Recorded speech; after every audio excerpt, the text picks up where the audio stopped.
Well, today is the day we break the combine out of storage.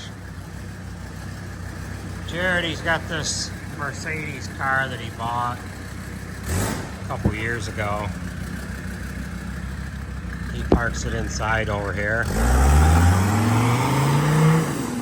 That's got a diesel engine in it.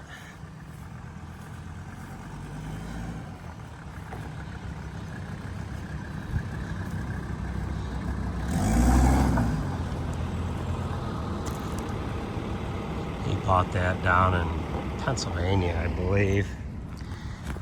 So we'll get the combine out. We've got the seed tender that I want to put away. And then we've got to get this grain head out of here. If I did things correctly, I should have unhooked these batteries. And I probably didn't.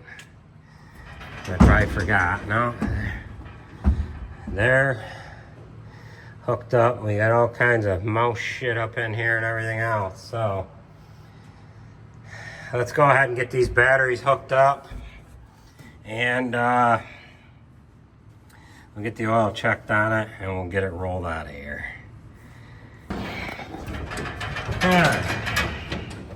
Got those hooked up. We do have the service truck over here with a battery charger in it. Oh, if this thing doesn't want to start, you can hit it with the battery charger. So I have a pail up in the cab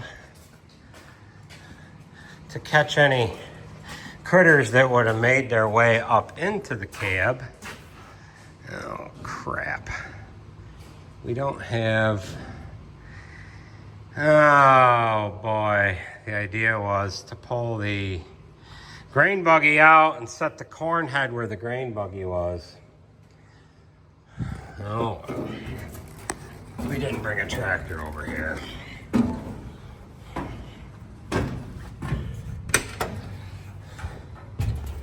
Alright, this is great.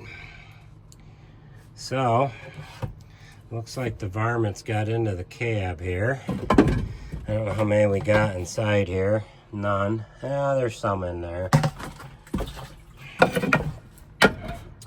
So,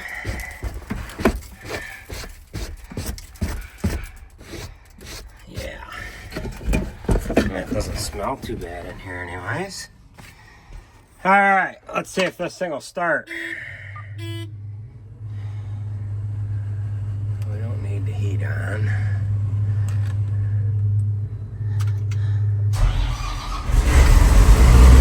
Oh boy. Alright, so we'll back this outside. Yeah, we could actually probably put the... Oh boy. I guess I could put the corn head over in where the grain head is. So I'll get this outside and get things figured out here. Alright, so we've got the combine back here, and we're going to get the bin extension folded out and get our bin hopper or bin canvas on there. This is all set up and ready to go for wheat, other than the tarp that goes on the bin. Nate's getting the extensions folded out, and we've got to vacuum out the cab. There's some evidence of some mice in there. This is the pail that was in here that, or in the cab, that had mice carcasses in it. They didn't seem to do too bad. We had a lot of rat poison around and stuff like that, but I did get a new tarp to put on the bin extension. I probably already mentioned that, but we're gonna get that on there and get things cleaned up a little bit and get this ready for wheat. Wheat should be ready in 2 to 2.5 weeks. Alright, so we've got the combine squared away for now. The boys are working on this vac truck. Nate has a manure pump to work on. This manure pump ended up stripping off the keyway, going to the shaft down that runs the fan. So we happened to notice after we got this differential out of this Western Star, we happened to notice that the fifth wheel was cracked. So while we're waiting for a differential for this, we're going to go ahead and pull this fifth wheel off. It is cracked right there, and then it is also cracked on the other side. You can see it right here. So what we want to do is what we're going to need to do is obviously replace it, but I want to put a taller one on there, and I'd like not to have to replace the slide part of it. So if I could get just the plate and it be a taller one, then that is the route we're going to go.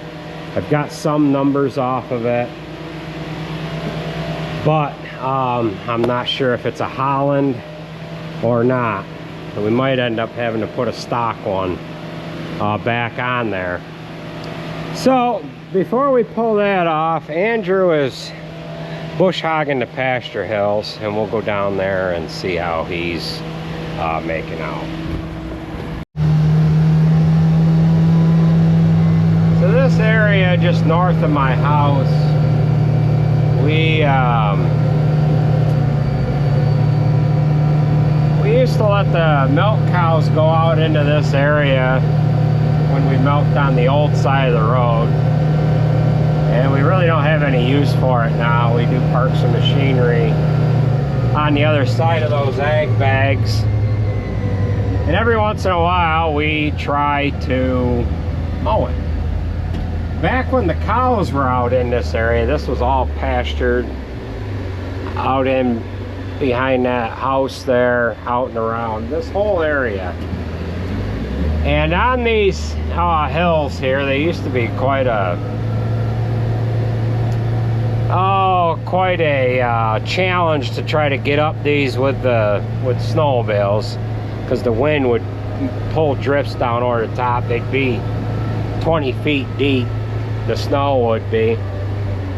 There used to be a fair amount of trees peppered out through and across these pasture hills, and we ended up taking them out of there with a bulldozer, and yeah, now we are able to get in there and bush hog it. So it is quite steep. Andrew had the 8320 on this bush hog here the other day. You could see some of this. He's just getting the mow here now, but it didn't have any front weight on it, and it was picking the front end up. So he's probably doing the steepest part of the hill here right now. He'll get up to the top there. This camera really doesn't show any justice as far as how steep it is, but the 9560 and the Terra disc is parked up top, and we can't even see the tractor. We're standing down here at the bottom. And then we've got barn 4 and barn 7. My house you can't see. So he'll turn around, come back down this. That section over there, that's as far up as we can get with the bush hog. He's backed up that hill. And then I would assume he's gonna come down over this here now. Jared is up there checking on him. I don't know if he's gonna come down over this here or not. Jared might be stopping to talk to him for a minute here. Yeah, looks like Jared's getting in the cab with him. They had a slip clutch problem on that bush hog here a little earlier. Andrew ended up having to replace one of the clutches on I believe it was on the wing. So it looks like Jared has jumped in there now.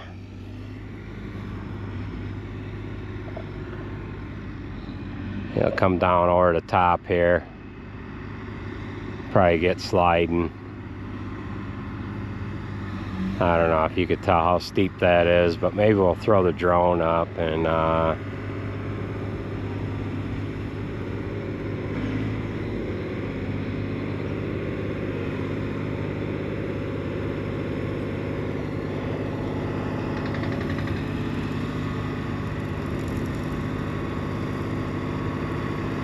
yeah, we should probably go get the drone and throw that up and get you guys a shot with the drone, but I think this camera is probably doing more than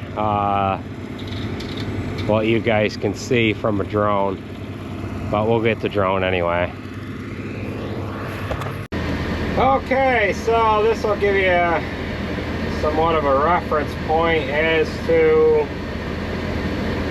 where these pasture hills lie. There is my house there to the left, barn 7, barn 4, the old bunks that are down in behind the barn there. And then this used to be all pasture here. The drone probably doesn't show it any better than the regular camera. As far as how steep these hills are, but this used to be all pasture. This ran down alongside the tractor road and down in behind my brother's house. Went all the way down into the swamp. Had a narrow part that was on this side hill going in behind my brother's house. Then it circled around to where, well, Andrew's bush hogged some of that area there too. And the pasture would have stopped at about that point where he stopped bush hogging, right there where that little gravel driveway kind of takes a turn to the right. And then this pasture went down around, it kind of followed that tree line. Then it came up and around the field that my brother's house is in. So that's where these this pasture was here.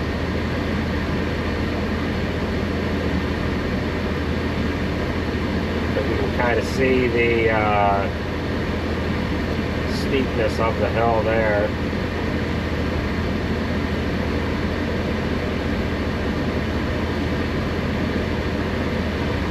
And backing up the hill to get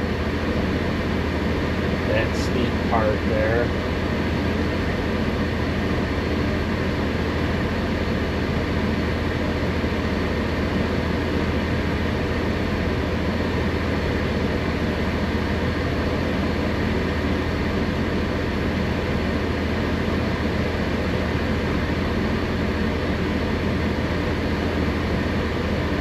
And this isn't a finishing mower, so they're going to hit it again, and that'll look real nice after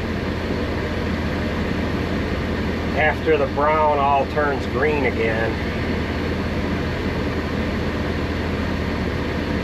And like I was saying earlier, we try to do this once a year.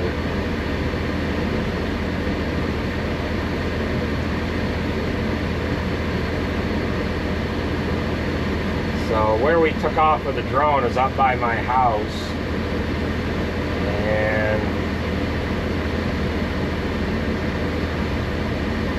I thought I'd get an elevation as to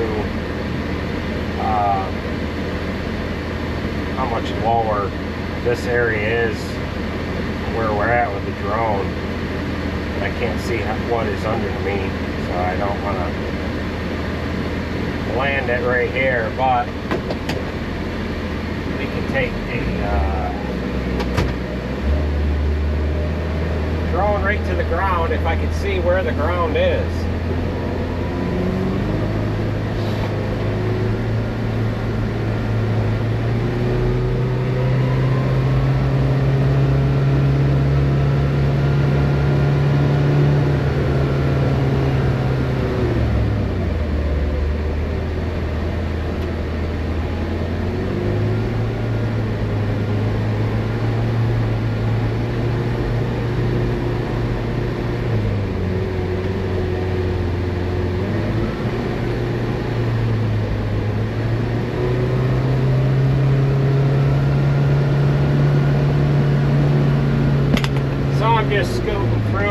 Kawasaki here now. You can see me. I'm just coming down over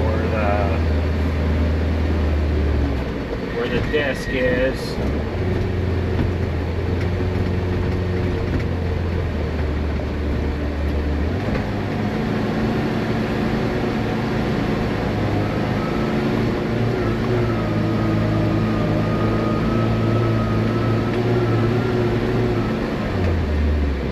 Fly this over, get it to ground level. I gotta get it to where I can see the drone. I flew too far.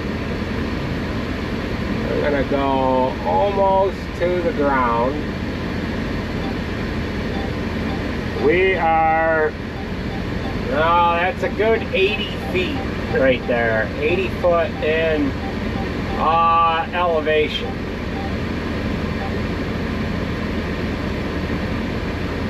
So from where we are at to where we took off with the drone, which I find that hard to believe. I'm not quite on the ground. I'm 5 foot above the ground. If I go too low, it'll just land. So that's, yeah, about 80 feet.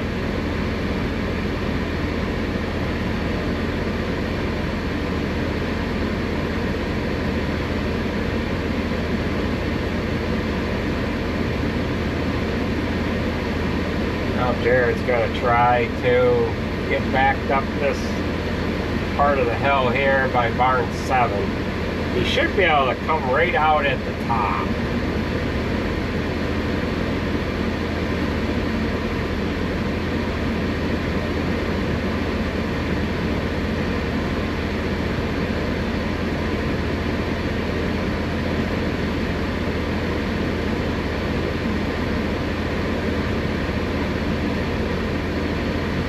You don't need all that weight on the front of your tractors. There is no need to carry that much weight. Well, this is one of the reasons why. Now he is in reverse going up this hill, but you seen Andrew earlier going forward. That's got a full stack on there. And we also use this tractor on the frac tank. It needs all that weight up front end on the ground. But when we have a lot of weight on the back of the tractor. So he has made his way all the way to the top right there. It looks like the tractor's clawing a little bit.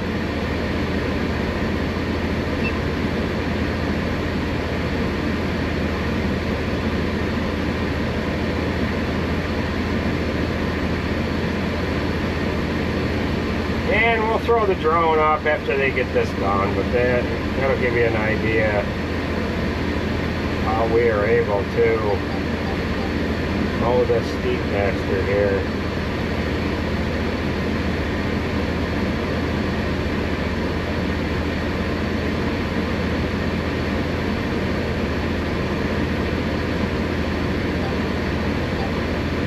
I just hit a power line. That's not good. Yeah, obstacle avoidance didn't work all that great. So, I should have been watching where I was there a little better.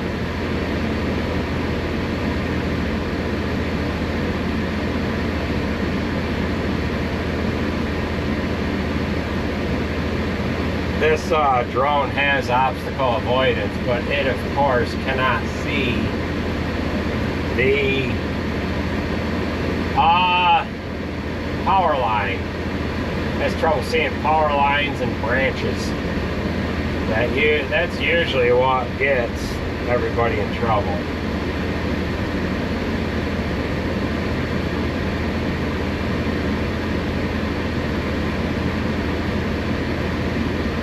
Back away here, I'll show you how where I was there. You guys will see the power lines right there. This drone is a DJI Air 3S. I had an Air 2 prior to this one that I had for, I don't know, 4 years, I think. So, well, that'll give you an idea of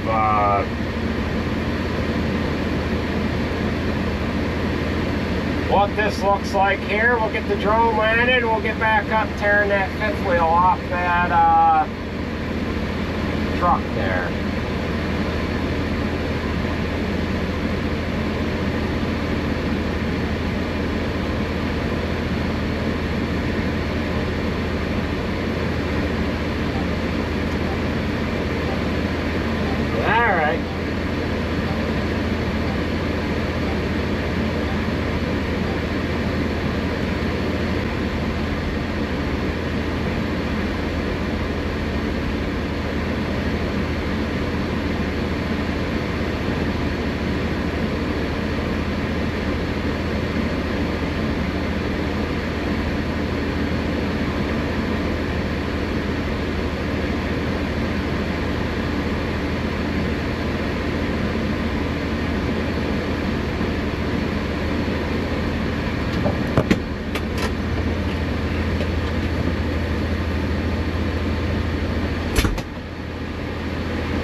Well, that's what this drone here looks like. This is a Mavic Air 3S, and when I hit that power line, I broke the, I got to replace the props here, the little blades on this left side. So I've got the left rear ones chewed up pretty good. And so is the front one, so we'll just replace those. Probably should replace them all. That orange part is coming off of that one there. I ended up buying this case on Amazon a while ago, and this is the Fly More combo, or Fly, yeah, I think that's what it's called. Came with 3 batteries. This drone here, the battery life lasts almost twice as long as the Air 2 that I had, so it works really well for doing various things like this, because sometimes it takes you 15 minutes to get to the point of the shot that you want to take, and then you only got 5 minutes of battery left. And this one here, this one I can get, well, like 40 minutes out of, or somewhere thereabouts. So that helps to have the extra battery life. The battery just clips in the back of this one, and you can pull this out, slam a new battery in it. I've got a three position charger, or a charger that'll charge 3 batteries. It doesn't do them all at the same time, but what it'll actually do is it will charge the battery that has the most charge first. Therefore, if you want to get this up and flying again after you've spent 3 batteries, you can do so. The controller that I got with this one has the screen right on it to see what you're doing. The previous drones that I've had, you had to hook your phone up on the remote to be able to run it. That was a pain in the ass. So we better get back to work. Enough with screwing around.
Alright, so we have this out of there. Now we're just going to take it over to the pressure washer and wash all that grease off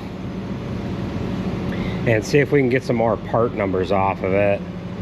There was a number in the casting here, but I'm not sure exactly what this particular model is. So let's get it cleaned up and see if we can't find some numbers in the casting.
we've got that cleaned up pretty good. It's a Holland fifth wheel plate, and as you can see, it's cracked all the way through on both sides. So we'll just have to replace this. We have welded these before, but looks like it is it cracked there too, and it's cracked there too, and there. So this one is junk. All right, so we've got this all ready to go. We ran a grease gun around it before we put it away. However, I had to pull the head off the cart briefly to go around it. We had an issue last year where I pulled it off the header cart and I dropped it right on the road. And when I did, I broke this cylinder on this side. I broke the top off of it. We welded that in the field, and I ended up breaking a plastic piece on the reel on this one side here, so I had to put one of them on there. And other than that, this should be ready to go. We got to get this reel, pull the head on this left side. We're having a heck of a time keeping these cylinders synchronized on this. So we've got our tarp on there. The tarp, I thought I ordered a new shock cord for it. However, I didn't get one, and I ended up having to use the shock cord from the old tarp. So we've got that all on there, and we are ready to do wheat when it is ready. So they are working on a bunk out back. We've got loads of stone coming in and out of here. That's what that truck is doing right there. So we are now going to work on the Western Star. We've got a new differential, or a reman differential, to put in it, and we'll get working on that. All right, so this is what these pasture hills look like, all mowed up. They've got a little bit of a spot over at the end of barn 4 that they couldn't quite get, but for the most part they've got that cut up pretty good. You can see that we've got the combine sitting over on the hill over here. We've got it kind of parked the way we have it parked because we have the tarp on it, and with it parked on a little bit of a side hill there, the water will just run off of the tarp.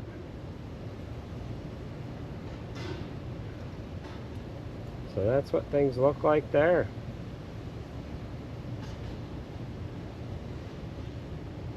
All right.